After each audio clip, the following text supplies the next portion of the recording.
Book 1. Studying and Practicing Chapter 1. 1. The Master said, "Is it not pleasant to learn with a constant perseverance and application?" 2. Is it not delightful to have friends coming from distant quarters? 3. Is he not a man of complete virtue, who feels no discomposure though men may take no note of him? Chapter 2. 1. The philosopher Yu said, "They are few who, being filial and fraternal, are fond of offending against their superiors. There have been none, who, not liking to offend against their superiors, have been fond of stirring up confusion." 2. The superior man bends his attention to what is radical. That being established, all practical courses naturally grow up. Filial piety and fraternal submission. Are they not the root of all benevolent actions? Chapter 3. The Master said, "Fine words and an insinuating appearance are seldom associated with true virtue." Chapter IV. The philosopher Sayings said, "I daily examine myself on 3 points. Whether, in transacting business for others, I may have been not faithful. Whether, in intercourse with friends, I may have been not sincere. Whether I may have not mastered and practiced the instructions of my teacher." Chapter 5.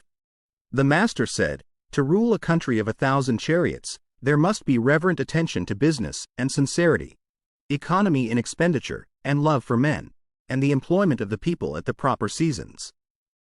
Chapter 6. The Master said, "A youth, when at home, should be filial, and, abroad, respectful to his elders. He should be earnest and truthful. He should overflow in love to all, and cultivate the friendship of the good. When he has time and opportunity, after the performance of these things, he should employ them in polite studies." Chapter 7. Tzé Shah said, "If a man withdraws his mind from the love of beauty, and applies it as sincerely to the love of the virtuous, if, in serving his parents, he can exert his utmost strength, if, in serving his prince, he can devote his life, if, in his intercourse with his friends, his words are sincere, although men say that he has not learned, I will certainly say that he has." Chapter 8. 1. The Master said, "If the scholar be not grave, he will not call forth any veneration, and his learning will not be solid." 2. Hold faithfulness and sincerity as first principles. 3. Have no friends not equal to yourself. 4. When you have faults, do not fear to abandon them. Chapter X.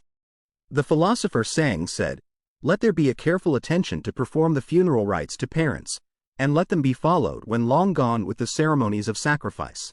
Then the virtue of the people will resume its proper excellence." Chapter 10. 1. Tzé Chin asked Zhi Gong, saying, "When our master comes to any country, he does not fail to learn all about its government. Does he ask his information?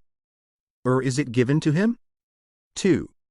Zhi Gong said, "Our master is benign, upright, courteous, temperate, and complaisant, and thus he gets his information."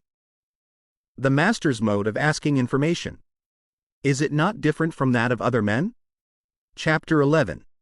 The Master said, "While a man's father is alive, look at the bent of his will. When his father is dead, look at his conduct. If for 3 years he does not alter from the way of his father, he may be called filial."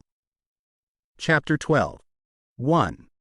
The philosopher Yu said, "In practicing the rules of propriety, a natural ease is to be prized.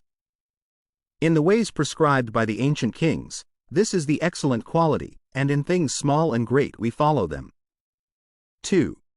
Yet it is not to be observed in all cases. If one, knowing how such ease should be prized, manifests it, without regulating it by the rules of propriety, this likewise is not to be done. Chapter 13. The philosopher Yu said, "When agreements are made according to what is right, what is spoken can be made good. When respect is shown according to what is proper, one keeps far from shame and disgrace. When the parties upon whom a man leans are proper persons to be intimate with, he can make them his guides and masters." Chapter 14. The Master said, "He who aims to be a man of complete virtue in his food does not seek to gratify his appetite, nor in his dwelling place does he seek the appliances of ease. He is earnest in what he is doing, and careful in his speech. He frequents the company of men of principle that he may be rectified. Such a person may be said indeed to love to learn. Chapter 15. 1. Zhi said, "What do you pronounce concerning the poor man who yet does not flatter, and the rich man who is not proud?" The master replied, "They will do, but they are not equal to him, who, though poor, is yet cheerful, and to him, who, though rich, loves the rules of propriety." 2. Zhi replied, "It is said in the book of poetry, as you cut and then file, as you carve and then polish." The meaning is the same, I apprehend, as that which you have just expressed. 3. The master said, "With one like Cizé, I can begin to talk about the odes." I told him one point, and he knew its proper sequence. Chapter 16. The master said, "I will not be afflicted at men's not knowing me. I will be afflicted that I do not know men."